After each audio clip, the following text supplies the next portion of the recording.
Welcome to the Gamer Dad podcast, where we talk about all things Magic the Gathering. We strive to make things fun, fit into our busy lives, families, keep things casual, and show you how you can too. I'm Gamer Dad Bob, a nearly 30-year Magic the Gathering veteran who's played formats from Legacy to Standard to Commander. And maybe I'm a little ashamed to admit, but I play Islands. I'm an IT manager. I love sports, role-playing games, and I am a father of one very active 4-year-old who I hope someday to teach how to sling spells that I will ultimately counter for him. With me, as always, is Jesse Hoagie tonight. Hi, I'm Jesse Hoagie. I am also an IT manager. I have also been playing Magic for almost 30 years, but I usually only play Standard and Commander, and now Best of One in Arena. I also have 2 kids. They're both girls, and I also have a puppy now, who is, I think, more active than my girls. And we are bringing in Matt, who you guys have probably seen in our pod. This is what he looks like. I'm sorry you got to look at all of us. We're not pretty girls. But Matt, tell us a little bit about yourself. Yeah. Hey, guys, I'm Matt. Just like these guys, I started playing Magic at the lunchroom table in high school when Revise came out. And I've been hooked ever since. Unfortunately, though, my threat assessment has only minimally improved since then. And I think Jesse will agree with that. I manage an HRIS department during the day, and in my free time, I coach football and softball and officiate basketball games. When I have time, I try to get some RPGs in there. I also have 2 girls who do love to play board games, and they've shown a little bit of interest in learning how to sling spells, so there is some hope for them yet, but we'll wait and see what happens. Nice. Very nice. Welcome, Matt. Welcome to our podcast. This month, I want to talk about a bit of a topic that I feel it's kind of hard to find in other content creators' YouTubes, histories, whatever, or they tend to just gloss over it, right? And that is, I'm calling this episode Whys and Hows. So that is the whys and hows of what got them into Magic the Gathering.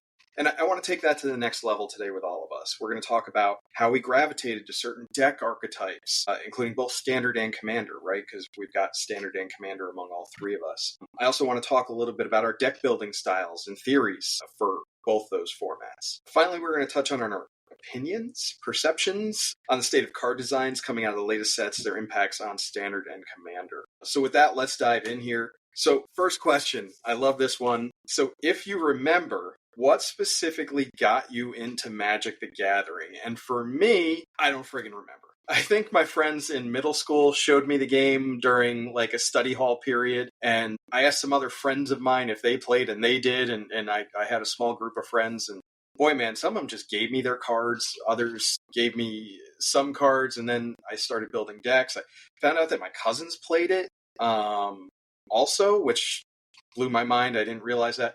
I guess it was just extremely popular, back in 94, 95 when I was really starting up.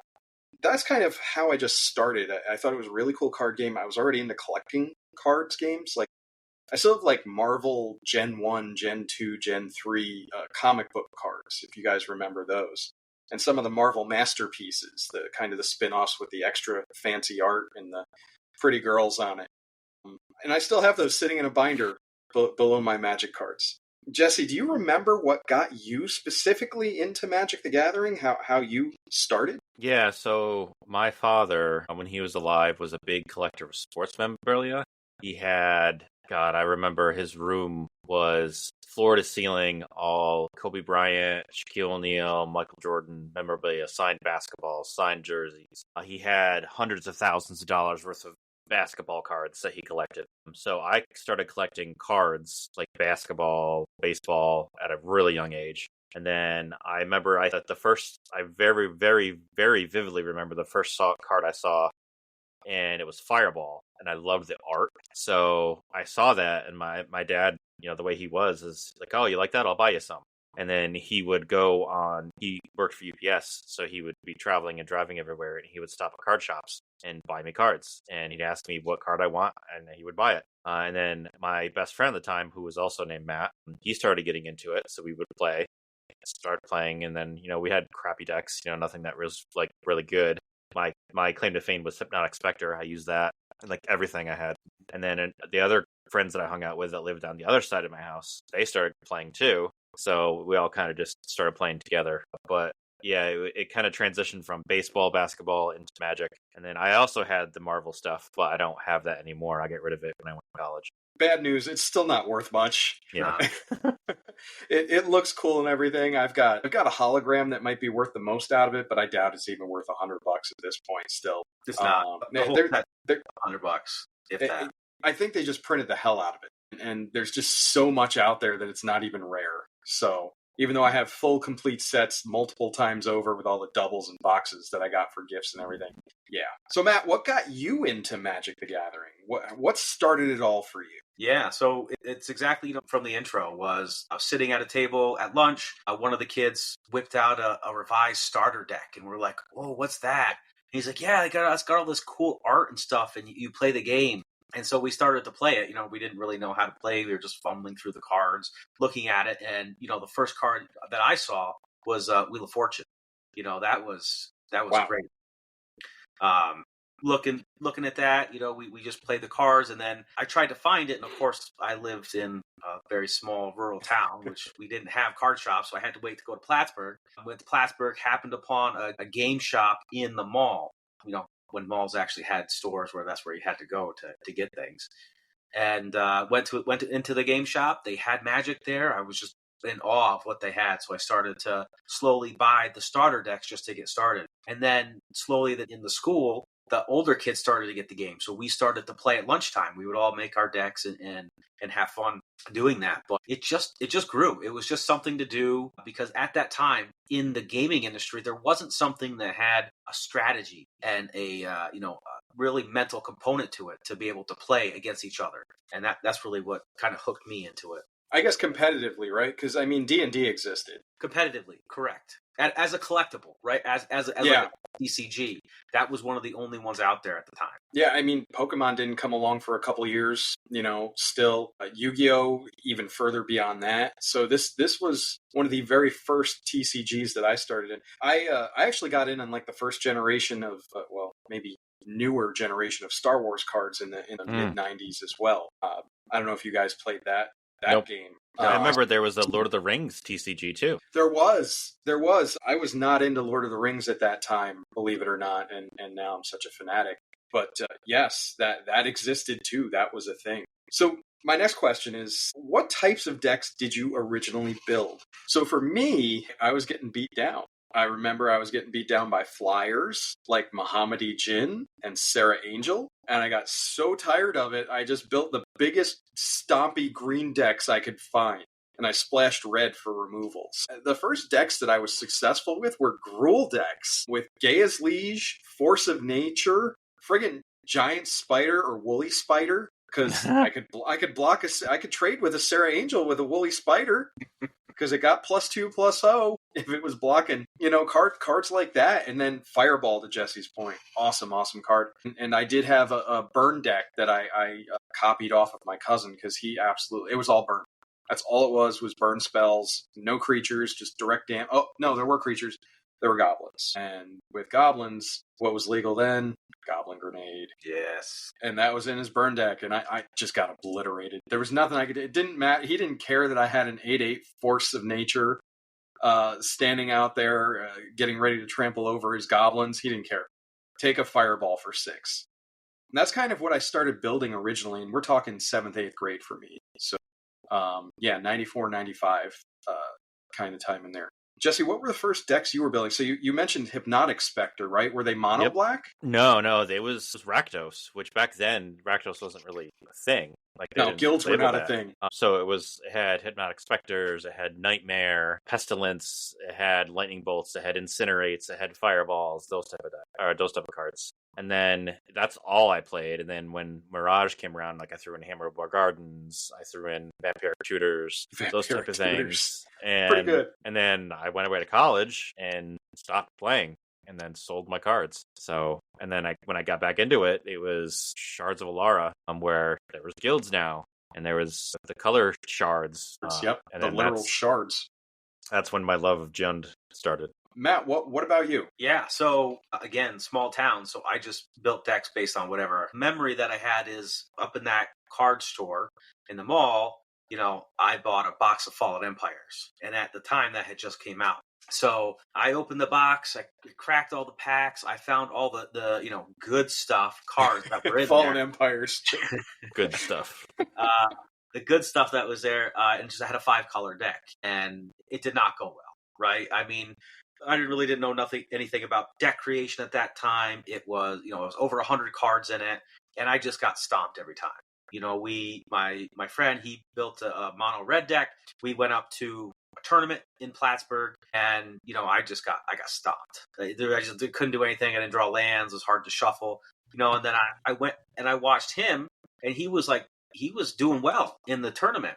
And again, you have to remember back then that you didn't have the internet. You didn't have EDH Rec. You had to just realize, talk to people, or get this great magazine called The Duelist that had decks in there to figure out what you wanted to play. And then just after sitting there for that tournament and watching, I learned that, you really got to focus on 1 or 2 colors and try to be as fast as possible. Those were the decks that were really winning. So that got me into, mono white aggro. So that was where my love of Savannah Lions came in, your White Knight, your Crusade, all these cards that are like, bah, who cares about these? But those back in the day, those were some amazing cards, very powerful. Yeah. And that started, that got me into it was the aggro part of it. So, backing up a little bit, did you guys understand the rules of the game? Did you guys have any kitchen table rules out the gate? No. I remember the first time we played for Ante, which isn't a thing anymore, but that's where you flip over the top card of your deck, and if I win, I get your top card. Yep. My friend Matt had a signed Jester's cap, and I won the Ante, and I won the card. I ended up giving it back to him, but that was the first and last time we played for Ante. But and Jester's cap was a chase rare from Ice Age. I don't know how he got it signed, but it was signed when he pulled it. I was there with him when he pulled it. That card was such a big deal from Ice Age. So we had a kitchen table rule where we played, we called it all mana down. I don't know if you guys did that back in the day. No. So if I had an opening hand of 3 forests, they all got played turn 1. So they were like ley lines. Yeah. And that's how a lot of us played back in the day, was all mana down. And it wasn't until I was reading the little tiny books that you got in the packs, in the starter decks, right? And it was the best toilet reading ever. I was just gonna say, most kids our age were reading like shampoo bottles or the TV guide. I was reading the Magic rules. I was reading the Magic rules and how to play the game. That's 100% right. Not even kidding. This tiny little book, you're sitting on the toilet doing your business, and 1 land per turn. And there's a lot of chatter. I personally don't remember this, and I don't know if it's fallen into urban legend, right?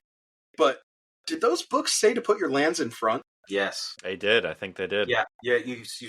That was the thing. Your lands went on top, went in front, and then all your stuff was behind, because there was none of this combat zone or anything. You just tapped your creatures. It's just mind blowing to think about if you played with your lands out front above your creatures. Like, what is that? It feels so clunky. And yet that's what the rules told us, right? That's how we learn.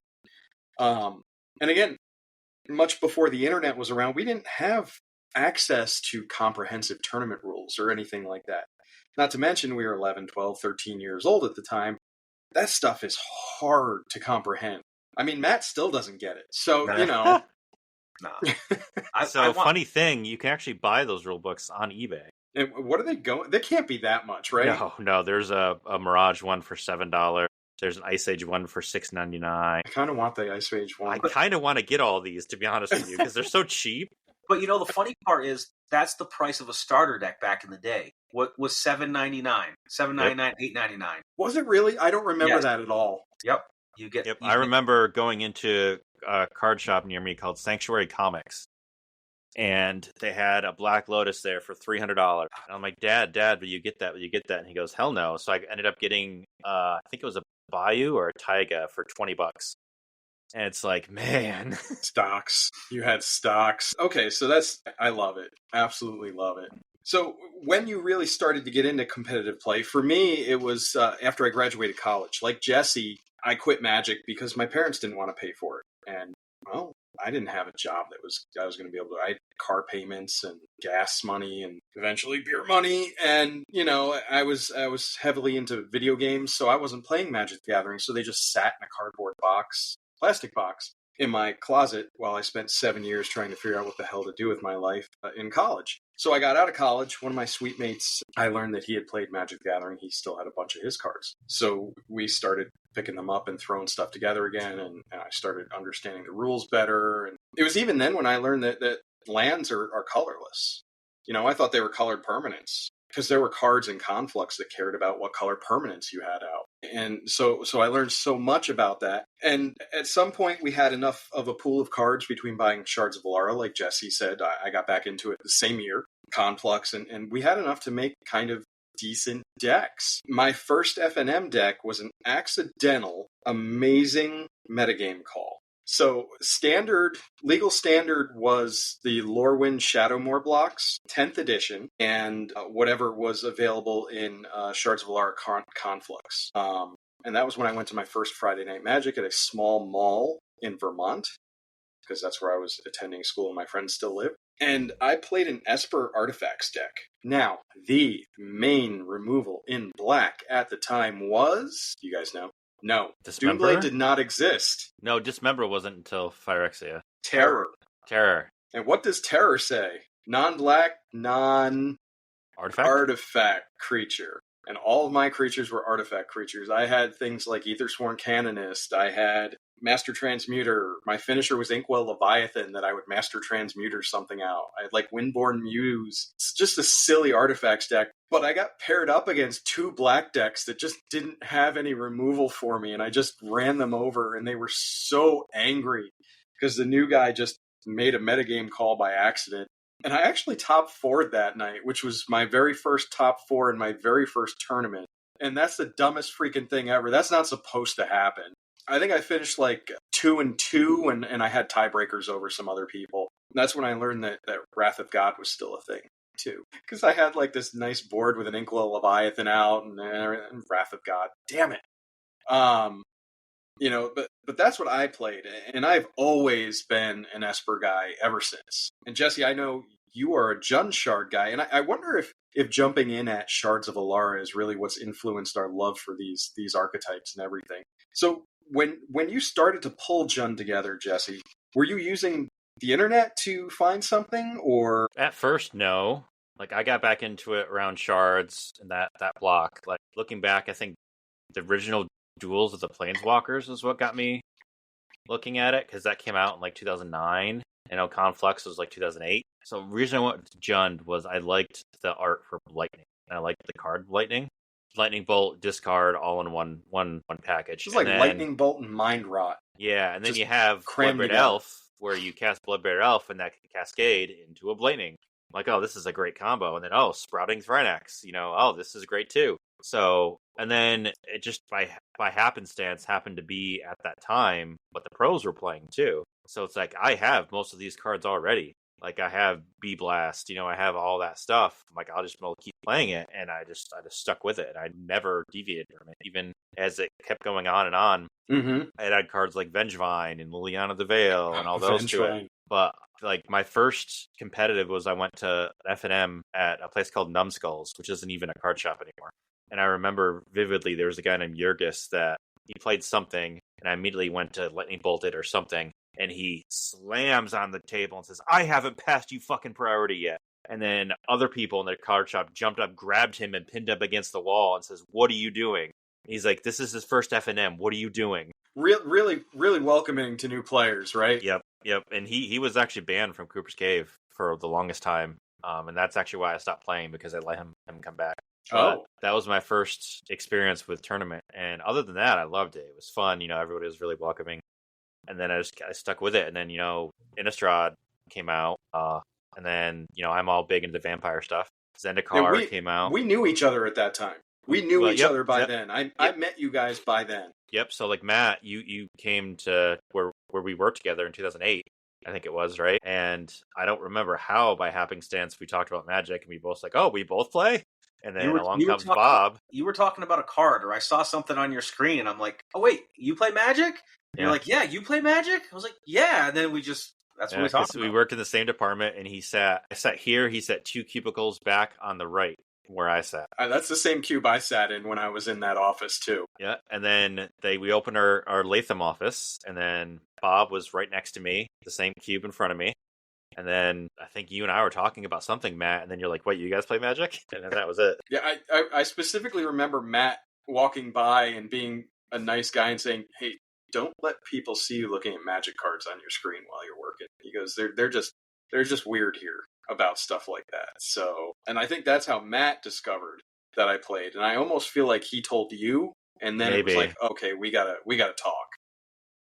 Yeah, because we were all in the same department. Yeah. Yeah, and we're still friends to this day, somehow. So, Matt, what was your first tournament? I know you said it was something cobbled together, right? Yeah. And you said you played in tournaments before F&M was a thing. Oh yeah, yeah.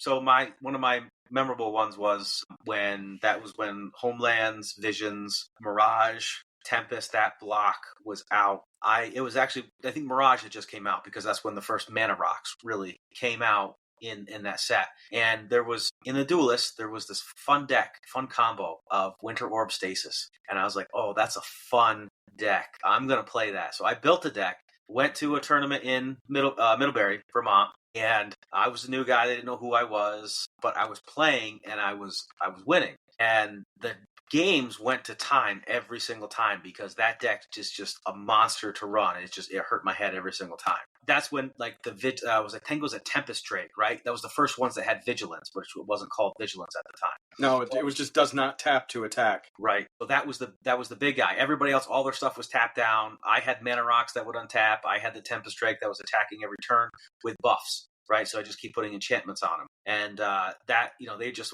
they would just scoop. They're like, you got to lock down. I'm like, what am I going to do? I'm like, I know. Thank you. And about time. And at the end of the night, I top forward, but I had a migraine at the end of it. And anybody who was paired against me, they're like, I don't want it. I don't want to play. That's where my love of control came, because that was a control deck, which there was no archetype for it, but at that time. But now we know that that's a control deck. And it's funny because you very rarely played control when we were all playing at F&M.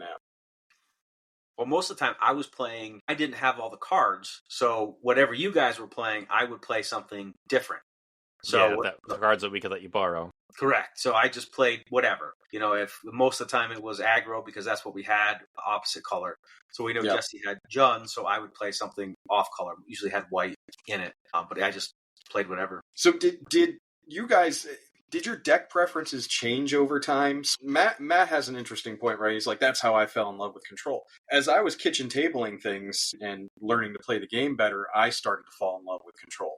And I started with like mono, blue, counter everything. And I was like, crap, that there's no win condition here, right? And then Planeswalkers existed.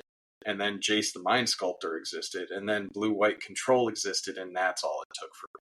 I was a control player from then on. I was a blue player. I play islands, and the amount of groans we got at Cooper's Cave whenever someone sat across the table from me with a control deck, it was like, this is either going to go fast or this is going to be the worst, grindiest game, and I don't want to play against Bob. I don't feel like doing this. It's going to be a challenge every time. And usually that's how I felt when I sat across from you guys, too. And I think if we pulled up my DCI records, I think both of you had the edge in our head-to-head matchups against each other. And I don't think it's really close. I want to say it's like 60-40 from both of you easily. I specifically remember Jesse stomping me pretty good most nights if we got paired against each other and we didn't ID. That means intentional draw. And Matt always found a way to beat me. And that was so frustrating. Always got through with the last bit of aggro or something just when I thought I stabilized. But yeah, I gravitated toward control, and I still love control decks. If you watched our stream last night for Commander, that deck's a control deck through and through. And control can mean different things. It's not just counter spells, which I also learned. So yeah, Jesse, I know you said you really love Jund. I've noticed you have a type, like some of your favorite types of decks are like aristocrat-style decks. Yep. What turned you on to that? They're so versatile, and they could just win out of nowhere, and you don't have to attack to win. So, like, you could just sacrifice stuff, and then everybody loses life. Like last night with Edgar, our first game that I won and beat all three of you in 10 minutes.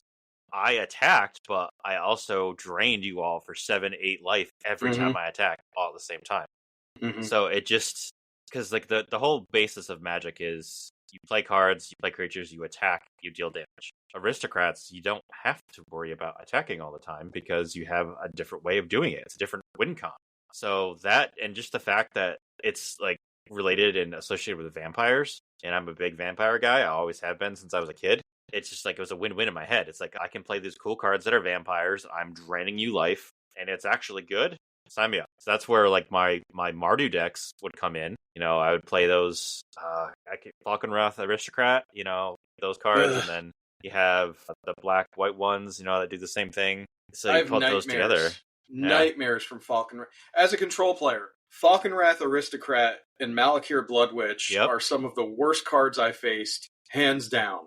Because one of them's hasted, the other one's protection from white. Malakir. And it's just... And that the art for Falconwrath Aristocrat, it was to this fantastic, day, right? It's still fantastic to this day. Speaking of that, I don't have that in my Edgar deck. I should put that in my Edgar deck. Well, you want to sacrifice humans to it to make it indestructible. I think it's humans, yeah. Yeah. So it wouldn't really work. You can still sacrifice things to it, but they're not indestructible unless it's a human, I think. Right. So Matt, you said you like control, and I'm not gonna lie, this is news to me. And I've known you guys for how long? Long time. Many years. Many years. Yeah, I like control. It's the mid-range control because, again, you have the ability to come back, right? Because to Jesse's point, it's not just one thing, right? Control, you can win by not attacking, or you're preventing the other person because you know that's their strategy. And that's, again, what got me into Magic was the strategy part of it. So I can prevent you from winning, but I can also win at the same time. And that got me into control. Now, is control fun all the time? No. So no. Right. So it's not. Never. So the other one that I like a lot is Voltron. I remember the fits that we would do when I think it was Bant. Don't you dare say Geist of St. Traft.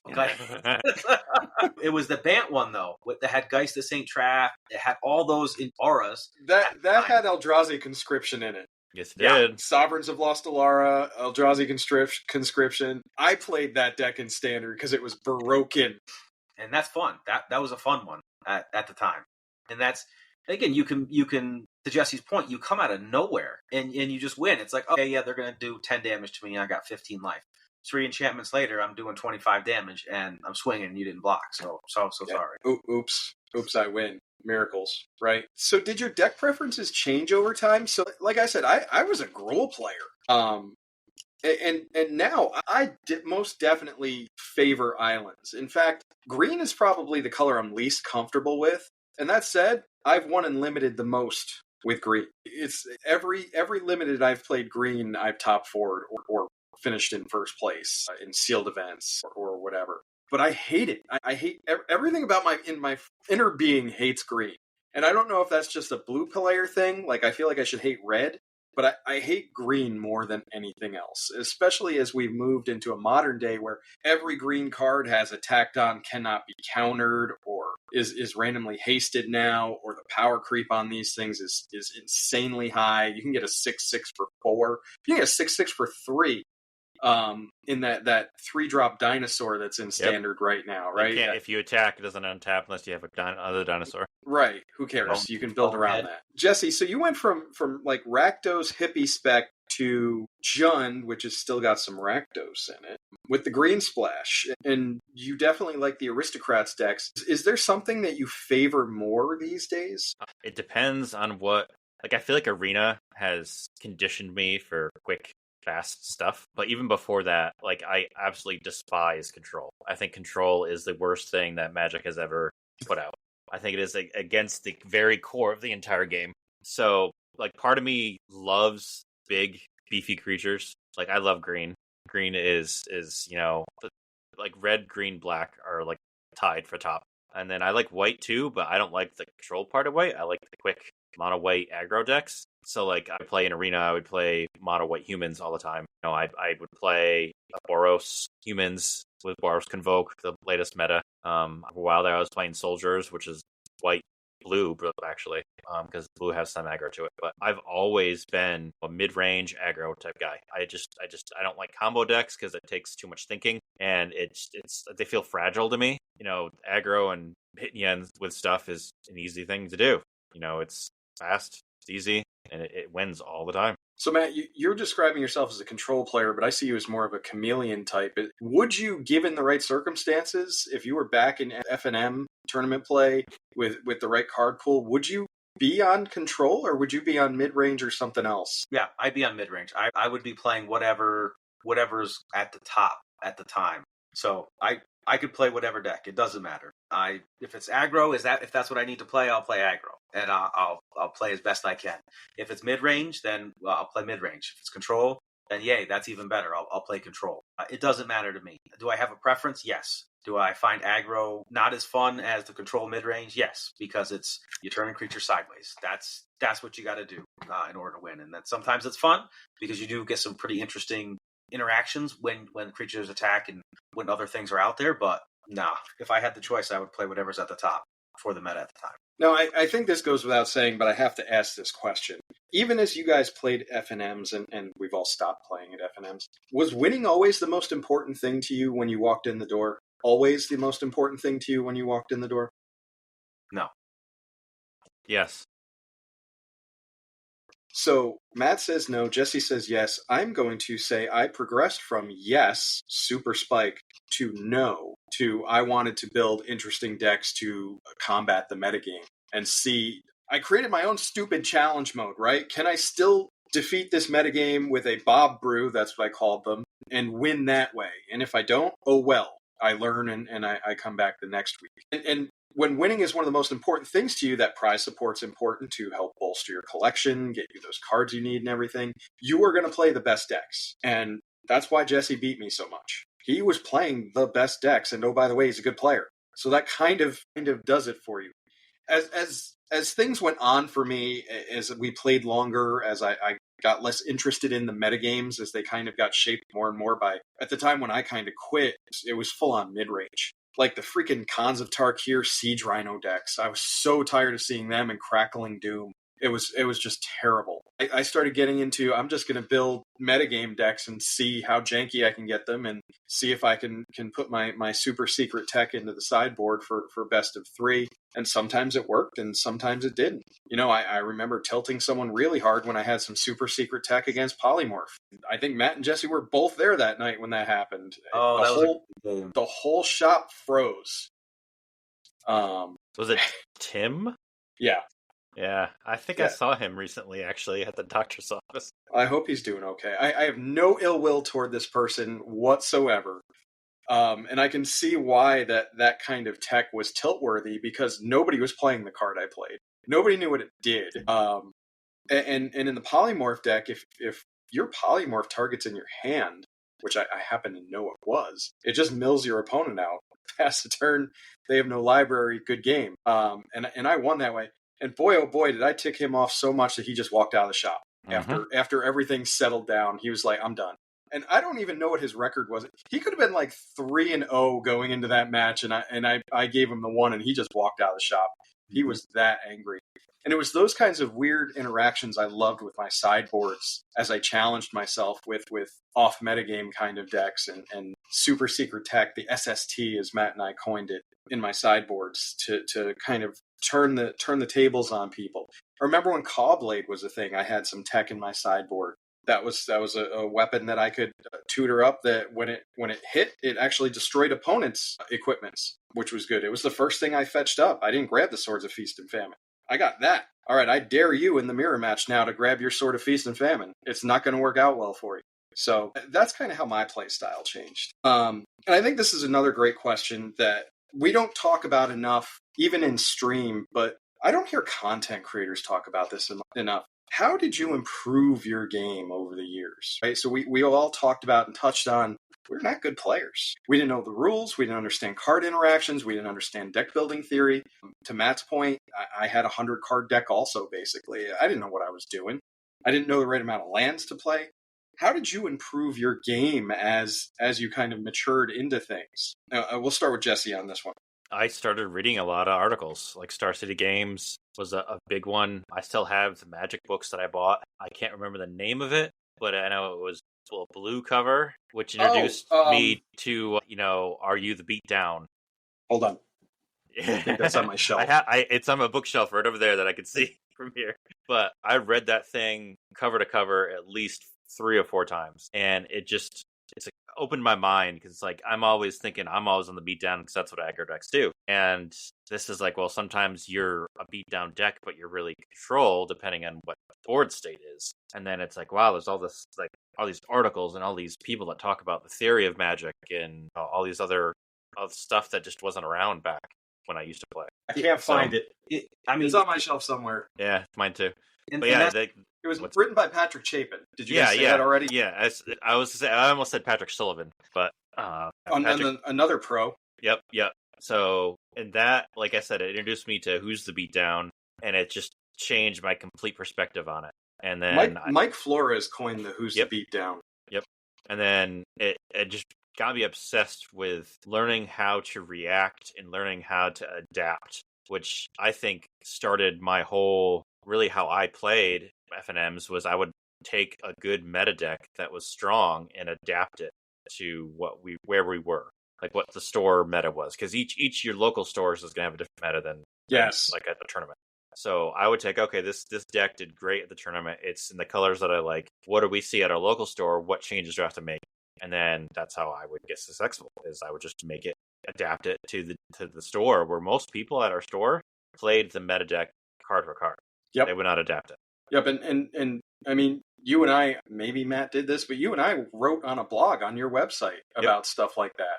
Yep. I think if you went on Wayback Machine, you could probably find a couple of our articles still there. JesseHoagie.com, still there. Destiny of Shadow, right? Yep. I mean, we blogged about that stuff, and it was relevant then, about adjusting to your metagame. That's a lot of people that was lost on them. They didn't analyze what they were playing, what they were seeing, and that doesn't mean you had to take copious notes. Just pay attention, just being present instead of just playing your deck. That's one thing I started doing toward the later run of me playing in person is, and at FNMs, is I would take a notebook with me and I would write down what I would see and write down what was there, and everybody would look at me and think I was cheating. I'm like, no, look, like, this is our life total. This is just what is known to me. There's nothing wrong with me writing stuff down. Like, there's multiple people that call a judge on me and say, and they're like, there's nothing wrong. He's allowed to do that.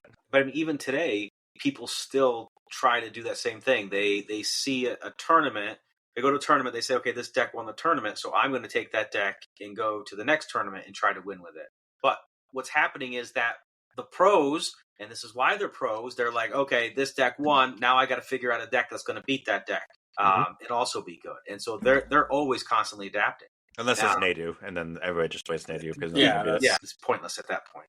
But I mean, that's how we all got better. Is we read as much material as we could, because back when we were growing up, we didn't have all this information, right? We didn't have EDH Rec, we didn't have Goldfish, we didn't have all this great data that says, hey guys, these are the top decks. Here are the cards that are in there. Here's what we suggest. No, we had to buy magazines. We had to buy books. We had to go to the local store, talk to people that were there, even go to actual like big tournaments, Grand Prix, go to the big ones and talk to the pros and say, what are you guys doing? What are you seeing? What can we do to make our decks better? There was no way to get better unless you did that. I mean, unless you just stayed in your small pod of your local game store, made the decks that you wanted, and you just kept playing it. I mean, eventually your deck is going to become irrelevant because everyone else is progressing. Yeah, I think another thing that's really important for improving your game that is talked about in some of the writing stuff, that the books that Jesse and I have talked about, right, that we've read and everything, but it's very important to surround yourself with players who are better than you. Because you will up your game. You will, by default, if you can learn, you will up your game. You will get better. And honestly, I think a big part of how our Commander pod's been progressing too is simply because we're still shaking the rust off.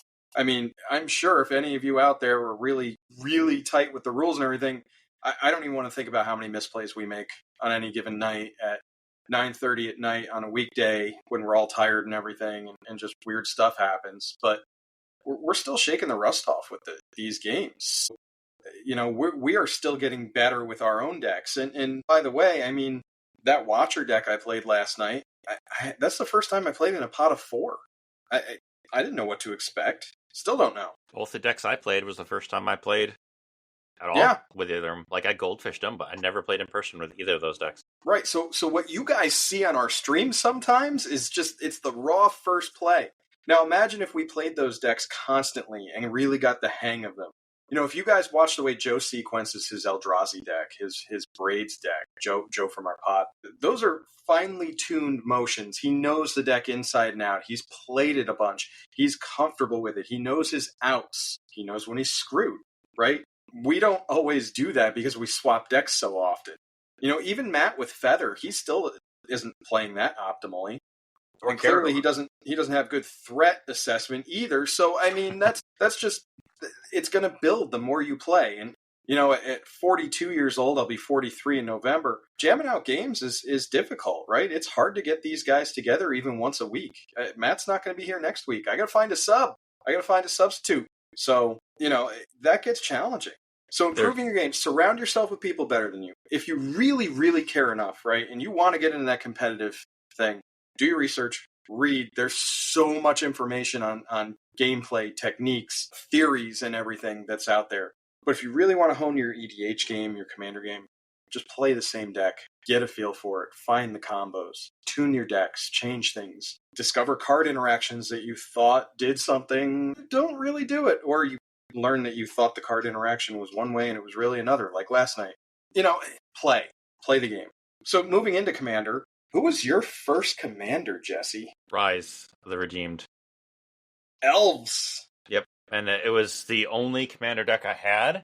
I had one, and that was it. And I stopped playing Magic 2014, and that's right when Commander started getting kind of more mainstream. And at Cooper's, other than you guys, everybody else's deck there was what we would classify as CEDH now. Oh, for sure. It was like win in 2 turns. So in my Rise deck, it's like, okay, I don't even care about playing anymore because, it just doesn't I don't get to do anything. Yeah. And that's where I don't personally find the fun in CEDH. I want to at least play a game. At least have the illusion that I had a chance to win. Yep, but I went from Rise, and then I sold my cards, and then I went Prush. Because Prush was... I literally looked up, I said, what Precon with Jund colors is the strongest? And Prush was there. And then you guys can attest to it, Prush is probably the deck I know the most. Yes. I've played that deck at least 50 to 60 times. So that's, Rise and then Prush. And then now it's, I don't know how many decks I have now. Probably should be. How about you, Matt? Carador. My Carador that you fell in love with. Yep, that was the first. And that was all based off Sheldon Menring. And yes, we definitely loosely built the Carador deck around his shell. To start things. Came off his fantastic articles off Star City Games when he was writing them every week, or actually every month, about Command EDH. When EDH was first coming out, he was writing that, and that was one of his first decks. And I'm like, I love this. This was great. Carador's pretty busted. Yeah. I mean, I won that Cooper's Cave, their first EDH tournament with that deck. I won the whole thing, and it wasn't even hard. It was not challenging at all. So, yeah. And Matt's the one who convinced me to play that in that tournament, by the way. I was going to play something else instead. He's like, no, dude, Carador's your strongest deck. Just play it. I don't even remember what the prize was. I don't think it was worth anything. Probably like a playmat or something. Yeah, I think it was like maybe a playmat. But my first deck was Sharoom, staying in my Esper Shards. I built a Sharoom deck because I really like Master Transmuter hijinks and fun things like that. And all the other stuff that Sharoom can do. And I learned about some of the infinite combos in Sharoom. Learned about, you can take infinite turns with Thopter Assembly and Time Sieve, which is pretty neat. Infinite damage, Disciple of the Vault, Sculpting Steel Sharoom. Infinite life, Scrap Heap, Sculpting Steel Sharoom.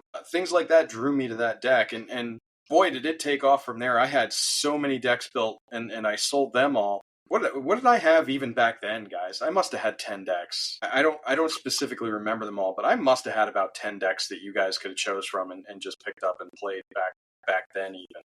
I had like a mono blue Lorthos, the Tidemaker deck, which was just silly. I had a Niv Mizzet deck that wanted to just infinite combo with like Curiosity and Niv Mizzet, like the first original Niv Mizzet. I had Cedrus, the Traitor King zombie deck. What? Godo. I never built Godo. This is my first Godo that I have. That was the next deck I was going to build before I quit and sold everything. Okay. Yeah. Yeah. So, and what type of commanders do you guys prefer? For me, I like a commander that's going to have an impact the second it enters the battlefield. But at the same time, I like a commander that I have to almost rely too much on. And I think that might be one of my weaknesses when I gravitate toward commanders is that my deck isn't as good, isn't as synergistic if my commander keeps getting killed. And that's a weakness of mine that I can't get out of. So as I've chosen styles of commanders, it's, again, my deck wouldn't have done what it did last night if you guys had managed to keep killing Watcher in the water. It just draws cards. So, things like that I tend to gravitate toward. And blue decks, of course, naturally. Matt, what about you? Utility. So you like your toolbox commanders. I like my toolbox commanders, yep. So that if it's out there, I'm going to get multiple uses out of it, multiple things. If it's not out, I can still do things. I'm not completely relying on it. But I like that toolbox, that Swiss Army knife, to where if I play the commander, it's great. If I don't play it, I can still do things and not have to rely too much on it. What about you, Jesse? Same exact thing. It is, okay. Yep, I like having a deck that I can win without my commander. Like there's times where, like that Gen deck I played last night, I didn't cast my commander a single time. And I mean, the Edgar deck is not really a fair comparison because he does something without casting him. But thinking of all the decks I have, Prosh, I can win without Prosh. Galta, probably not. I think Galta is probably the only deck I have that really relies on the commander. But I like having decks where it doesn't matter if I cast my commander. I can still win with anything else. And I think, Jesse, your primary way to win, even though you do talk about your aristocrats and drain strategy, you like to have those explosive big swings. Mm-hmm. Whether it is with the aristocrats sacrifice everything and drain everybody for 40 life, or I have this giant 30-30 trample, do something about it, commander. Or the Tauren's tokens, where I have 1 million tokens and I pump them, Yeah, you like to win big in a single turn. That's how you like to win your games, and I don't know if that's just coincidence or how things always shape out. Yeah. But it always feels like when Jesse wins, it's like one turn, the whole friggin' table's dead. Yep. Like that turn. I get Prosh going with City on Fire, and I deal 60 damage to everybody. Yeah, just silly stuff like that gets me every time. Matt likes to grind things out as long as possible and then finally get those little jabs in. Or he'll survive till there's 2 people left and he'll have a slight advantage, and that's all it takes. He likes being forgotten about and then be like, oh, by the way, I'm still here, you're dead, I win. Yeah. That's how Matt wins a lot of his commander games. It's pretty funny. I'm wondering if, now I'm thinking about how quick I like my games. I wonder if it's because we're in such a short time frame. Yeah, right. We have 2 hours to play, so I got to make sure I can win in those 2 hours. Are there colors and themes of commanders that you really try to avoid? I was talking about how uncomfortable I am with green, and when I challenged myself to build my mono green Omnath deck, original Omnath, that was so hard to do. I mean, anything for me, and if you look at all the decks, if it has blue in it, I'm probably going to try to avoid it. I have Rock Cleaver, I have Yidris, which you bought me. Yeah. Other than the precons, I think that's it. Okay. Because precons, I don't count. I can look at all my Moxfield decks, and so many of them splash blue. Yeah, I'm going to look at that now while we're talking. I try to stay away from Gruul. It's not for me. I like the whites, the blacks, the greens. I like that combination more towards the white and the black. And then if you throw in a little bit of blue, I can do that as well. But I definitely, it's more that white, black, green. So if you guys were a Ravnica guild, which Ravnica guild would you be part of? I'm not talking shards. I'm talking which Ravnica guild would you be a member of? Rakdos. What do you think, Matt? Are you looking it up? You don't have this memorized? I have a Rakdos shirt. I mean, it's easy. It'd be Boros. I have a Boros shirt too. I had. Yeah, it'd be Boros or Azorius. So there's a couple. There's actually 2 decks I forgot about. I have Will, Sign of Peace, and then I have Miram, Sentinel Worm, which has blue in it. I'm either Azorius or Izzet League, and I have far more Izzet paraphernalia, shirts, and stuff like that. I always feel like I am a blue-red mage as I play. It's just kind of my style. I'm control and yet chaotic. So really, you're Jeskai. If we're expanding on that. Me? Yeah, I'd say so. Which is funny because I love Esper so much, but I think ultimately I identify would be Jeskai. I think you're spot on, Jesse. So moving to stand. By the way, you guys are getting an extended podcast because this is just so much fun to talk about and everything. And I'm really enjoying the hows, the whys, the theories behind all of this. So when you guys are building a standard deck, shifting gears here, what's your criteria for building a standard deck? And I think Jesse touched on it a little bit, right? Like, I want the top metagame deck. But let's take it a step further. So we talked about, what about, Jesse, do you want to kind of outline what it was like? And Matt, you were kind of arm's reach from this. So if you can chime in, you can, but if not, it's okay. When Jesse and I were preparing for that tournament, we wanted to break the format, right? We didn't want to play a meta deck. We wanted to beat the meta decks. So talk us through, Jesse, what it was like preparing for that, for the weeks that we prepared. Man, I don't remember how many iterations of that Worldfire deck we had, but and then we didn't play it. No, but I remember putting like a folding table or two in my basement, laying out a gauntlet of all the meta decks at the time, all the stuff that was just popular and good, and then we would just bash it against each other and just keep playing, and then swap this card out, see if this works. Yep. Come up with sideboard strategies for each matchup. Yep. I mean, I'm not kidding. We had like every single deck just sitting there on the table, and we're just playing it for hours on end. And it was fun. In my salamander-filled basement. But because you would play Bob one, and then you would hurry up, shuffle yours, and you play against me on a different one, and then we would just keep going, and then make all those changes while we were doing it. Yeah, it was so much. It's that's something that I'm kind of envious over the pros and how they do that. But holy crap, those guys! I don't think they sleep. Mm-hmm. I don't think they sleep, because if you look at these guys before tournaments, they're playing well into the night, doing last minute changes on their deck lists. You name it, it's just absolutely insane. And Jesse and I crammed that all in. Matt did help. I'm remembering this now. To like a couple weeks, and we ultimately came up with a Gruul deck, which is really ironic, that we thought was very well positioned against Delver of Secrets at the time, the blue-white Delver decks, and very well positioned against, was it Artifacts? Was it the Tezzeret decks? Yeah, and there was a mono-white deck too at the time, like a mono-white aggro, because I remember I lost to that in the tournament. Yeah, and I lost to a Delver and a Tezzeret deck. Go figure. I mean, it absolutely failed us. Whatever testing we did was either some self-fulfilling prophecy stuff, or we really just sucked out at playing the metagame decks, and it was just kind of misleading, And that's the hard part when you're testing. You have to be able to play everything else. You have to be good at it, because the other people playing them are. Well, but that's, I think what we came down to too is you have to know those decks. You have to be able to sideboard correctly for those decks and know what you need to sideboard. You can't be, okay, well, I just faced this deck. Now, what am I going to sideboard? Well, I think I'm going to do this, or I'm going to do that. No, like, we knew exactly at that time, okay, I'm playing mono red. All right, this is what I'm sideboarding. I'm going to play Artifacts. This is what I'm sideboarding. Like, we knew because we played it so much. Exactly. So that was what we had going. I mean, it just, we knew. Yeah, and as Jesse and I limped back driving home from the tournament, scrubbing out X3, both of us were lamenting the fact that we should have just played the damn Worldfire deck that we were killing people at FNM with. Mm-hmm.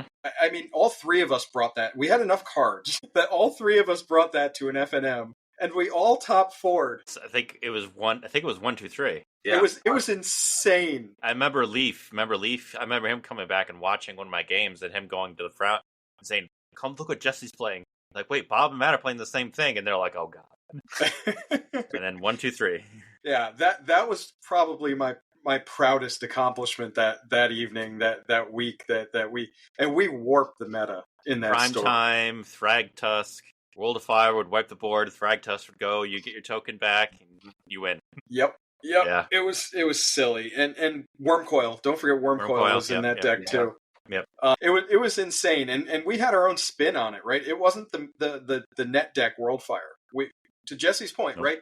We looked at these decks and we said, how can we make this better? How can we really kill our metagame with this deck?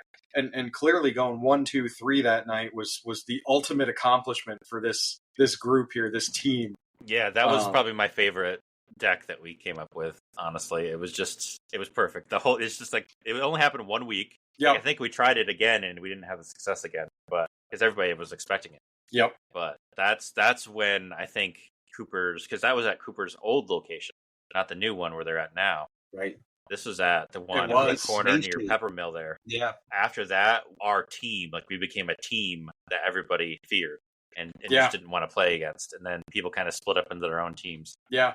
I do remember that. That was it, man. That was the coming into power for us right there. And that was a deck we all worked really hard on, Mhm. and we all had careers at that point already, even though we weren't, in the same positions that we are now in lovely middle management.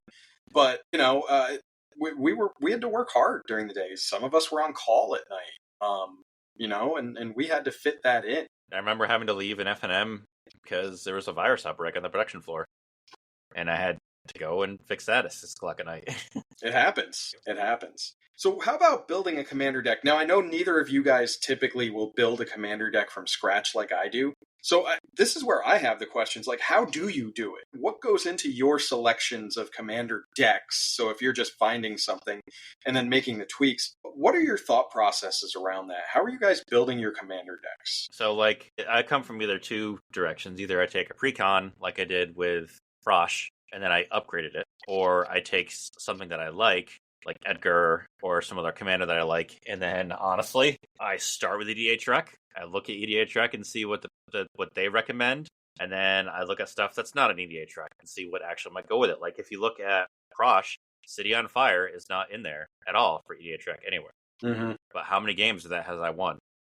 It hits the board so and you're typically going to win. Yeah. So it's usually those two, and more likely, like now that Maha deck that I built, that is probably my first deck that is 100% me, and not taking someone else's deck and then using their bones to build it myself. Well, I gave you like 15 parts from Maha. Come on. 75 are mine. Give me 15%. So, but everything else, like even Edgar, that came from Mia from Nitpicking Nerds. Mm-hmm. That was her start. Galta came from the Nitpicking Nerds $25 Galta deck, and I've kept 20 of those cards. So that was one I built pretty much myself too. But everything else, I see a popular deck. I use their bones. Like this is the core of the deck, core 30, 40 cards. Everything else I just throw in myself. And then you test it, right? And I test it, yeah. You take a look at things, you look for the synergies, you look for what's working. I know for a fact when Jesse plays a deck for the first time, he's looking and evaluating what cards were good and what cards are flops. Yep. And they get changed out for next time. Yeah, like Edgar, I wish it would have went longer because I didn't really get to play that much. So I don't know if the cards are good. Yourself.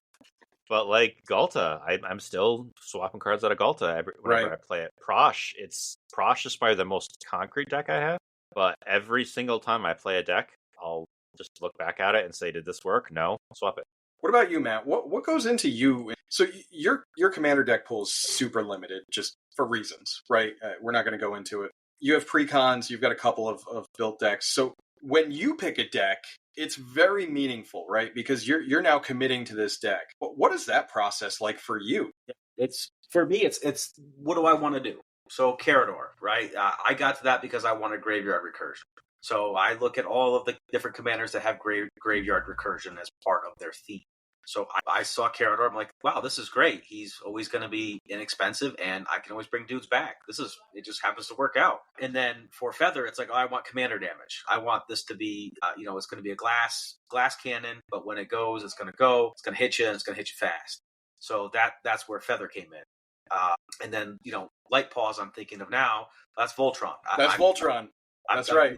That's the theme. So I pick a theme, and then I kind of look at the commanders that are out there and figure out, okay, this commander I want, and then I do exactly what Jesse does. I go to EDH Rec, I kind of see what the cards that they recommend are, and then 9 times out of 10, I will bounce it off you because you have this weird thing that you could just name all these cards off that are like, oh yeah, that'll go with your theme. This will go with your theme. I'm like, okay, I don't even know what that is, but yeah, let's take a look at it. And you add it in, and it happens to work. And the same thing, you play it. You go fish a couple times. You say, okay, is this going to work? Is this not going to work? And then you modify your deck. Okay. I mean, you guys know I like to build my stuff from scratch, and perfectly candidly, and we had a full podcast episode on how I felt about EDH Rec. That's where I start too. I am not going to click on every card because it suggests it. In fact, a lot of times I even go past their cards that they're like 80% synergy with the deck. Okay, but this does exactly what the commander does. So why do I need this card? I get that you want some kind of redundancy. But when you've suggested 10 cards that do exactly the same thing that the commander does, I don't think you're suggesting the right cards, EDH Rec. So, but I do start there, right? It gives me some suggestions. And then I start looking through things. We have other tools like Scryfall, which is excellent once you get a really good feel for some of the advanced search commands and everything and what you're looking for. My October deck, the old school EDH that we'll be doing, I built purely off of a Scryfall query that I created for cards that are older than when Commander started, like the precons. So that deck is all old cards, and it took me a very long time to go through that and build a 100-card deck out of that. I honest to God, I thought I was going to get through my query and have like 70 cards and be like, well, I'm screwed. I'm never going to find anything even worth playing in this deck. Another 30 cards, but I got through it. So, that's going to be my October deck. It's going to be a lot of fun for old school Commander from me. So, I mean, I tend to gravitate toward a theme most of the time. I like a theme deck, and I've been crowdsourcing in our Discord channel. I'll put a couple of decks that I've been bouncing around in my head. Or today, great example today, right? Hey, Jesse, find me a Jund Commander. Okay. Jesse gave me some Jund Commanders. I found one. I think I'm going to build that eventually. That spider. That deck I'm going to regret that.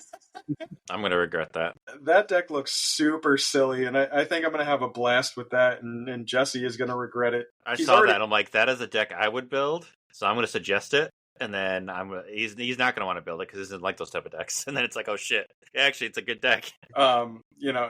Jesse's going on record right now that he's going to regret it. So if we do play it on stream, we'll see how it goes. He's going to just target it because out of general principle. Yes. How do you guys feel about Standard today? I know you guys play Magic Arena Best of One way more than I do. I've lost the competitive edge. As you guys are picking decks for Standard, why does everything feel the same? Why is every archetype so contrived now? Because it is the same. Everything is the same.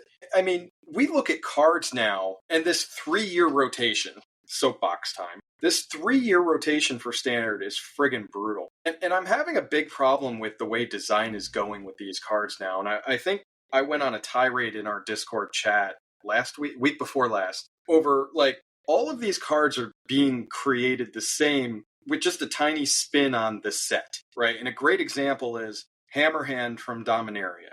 Enchantment Aura, 1 red. When it enters the battlefield, target creature can't block. Enchanted creature gets +1/+1 in haste. And then we fast forward to Bloomburrow 3 years later, Warsqueak. It's the same friggin' card. It literally has a different name. It's the exact same text template with a different name, same casting cost, same everything else, different name, because it fits with Bloomburrow.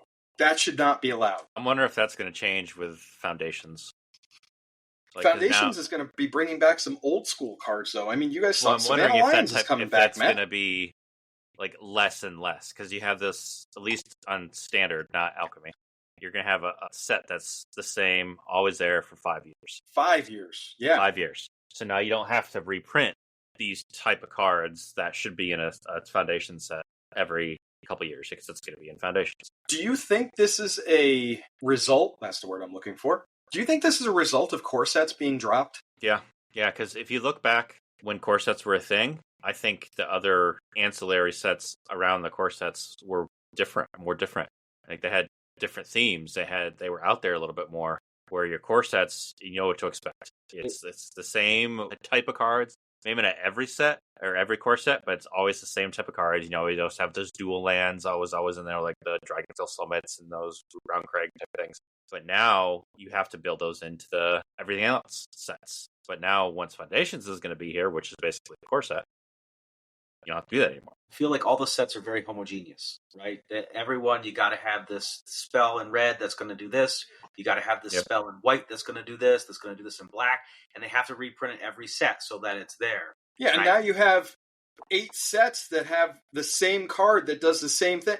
Like, this is why Jesse hates counter magic right now. Because there's literally 30 effing counter spells out there that cost the same, that do the same. Yep.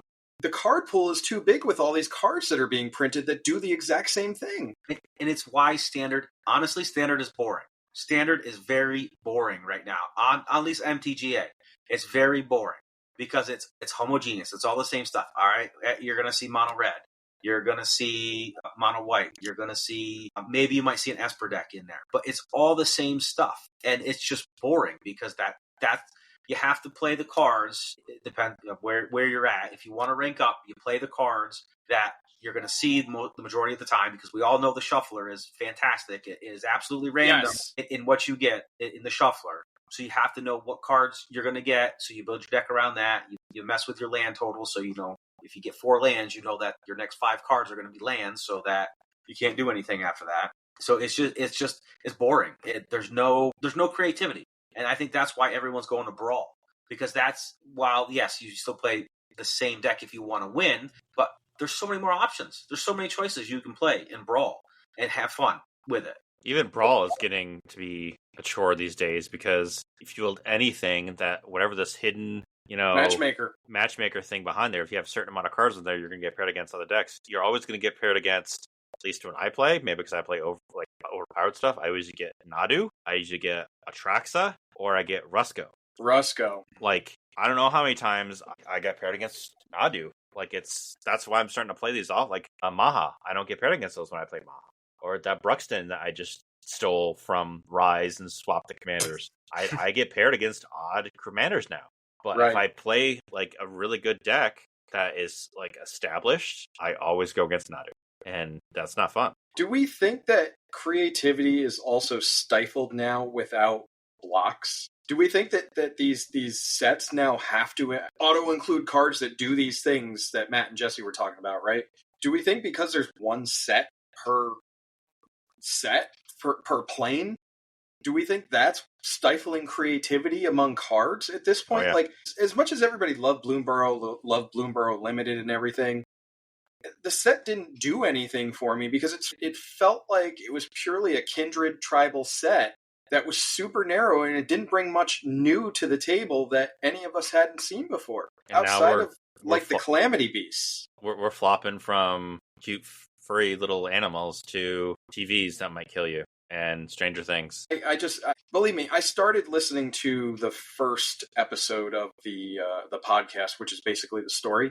I don't get it, and I'm not gonna. This is not the place to be talking about that, but I can give you a quick TLDR on Bloomborough. After the events of Outlaws of Thunder Junction, Ral is after Jace because Jace and Vraska ran off with Loot, that cute little Famari that they found in the vault, right? So Ral's looking for Jace. Ral senses that he planeswalked to this other plane, and with the planeswalkers, they can always find each other, right? They can sense where they had planeswalked to through the blind eternities. So Ral ends up on Bloomborough, except he's transformed into an otter. For reasons, I really wish they explained why the magic did that, but they didn't. It's just, on this plane, humans are not a thing. They do not exist. They cannot exist. So Ral is transformed into an otter, and he's looking for Jace. He runs into Helga, a seer, a frog, who has visions of things, and she had visions of Jace. And they help each other out. There's a couple of Calamity Beasts that they fight, Maha being one of them. Maha is a misunderstood bad guy in this story. She's just after an egg, go figure, that someone stole or something. They run into the Dragonhawk, which is actually a dragon from Tarkir that ended up on that plane somehow. That, again, is not explained in the story recap that I read. It's one of Culligan's spawn. And Jace was a fox that Helga envisioned. And Ral ends up stumbling upon all these things. He gets roped into everything, helps them out. Yay, everybody's happy. Happy ending. Maha gets the egg. Calamity Beast goes away. Ral pieces out and continues to look for Jace. We now move to Duskmourn, where Nashi has gone missing from Kamigawa. And they're forming this plucky group of heroes and you know, conflicting ideologies, from Tyvar to Zimone to all these different personalities that are going to go to this horror plane. What could go wrong? I mean, you're walking into a bad Friday the 13th movie at this point, in search of Nashi, who disappeared. And they end up on Duskmourn. And Duskmourn is just a bunch of neighborhoods. Cool plane, guys. This is what you get when you try to pump out as much as you can, as quick as you can. It's so strange. And we are getting planner whiplash. And I'm going to copyright that damn term at this point because I keep saying it. But we are getting planner whiplash and bouncing around from story to story, plot to plot. It's too much for me. And the cards don't feel good. I think I bought like a dozen singles from Bloomborn. Now I'm mixing Duskborn, Duskborn. Bloomborn. That's the really scary crossover plane. I think I bought like 12 different singles. That's it. Nothing really sparked joy from that set for me. Nothing really stood out as, oh my god, this is really going to improve my decks.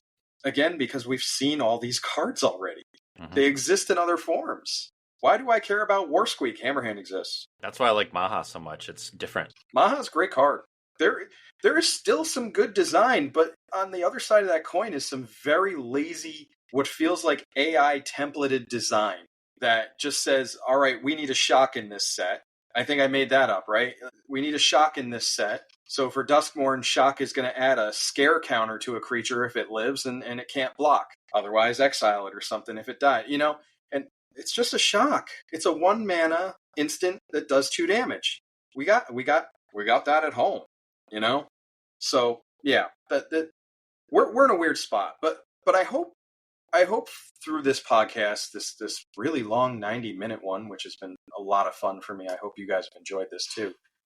You guys have learned a little bit about us, learned a little bit about why we play, how we play, what we do, how we improved, this journey that we've all taken and how we've gotten here, giving you guys podcasts monthly, giving you guys stuff to chew on. And I hope this is interesting to you guys. I hope you stick around. And this podcast can be found where normal podcasts will be. And if you really want to catch us playing really badly, and Matt and his poor threat assessment, me playing Islands, Jesse jutting him out, you can find us on Twitch here, Wednesday nights, 8:30 p.m. Eastern Time, where we are going to be slinging commander spells as much as possible at each other, turning cards sideways, pissing each other off, having a blast. It's a really good time. And when we're not doing that on Wednesdays, I'm probably going to be starting kind of a new channel format. I'll be doing Brawl on Fridays. I have a deck that I'm a new deck that I'm building from the Modern Horizons 3 a commander I was looking at that kind of wanted to build around. We'll see if it's good. We'll see if it's bad. Doesn't really matter. We'll have a Jank Friday. We'll have some other stuff. I've got a billion Brawl decks, so we can really jam them out. And then maybe Tuesdays I'll try and figure out Standard one of these days. Maybe I'll move into best of 3. Maybe that's better. I don't feel like it is. It's the same card pool, but maybe it's a little bit better. Who knows? But, if you guys see us and you say these 40-year-olds can fit all this into their schedules, you can do it too. You can make it happen. You got to make it work. Prioritize the fun, prioritize your mental health, and be awesome out there, guys.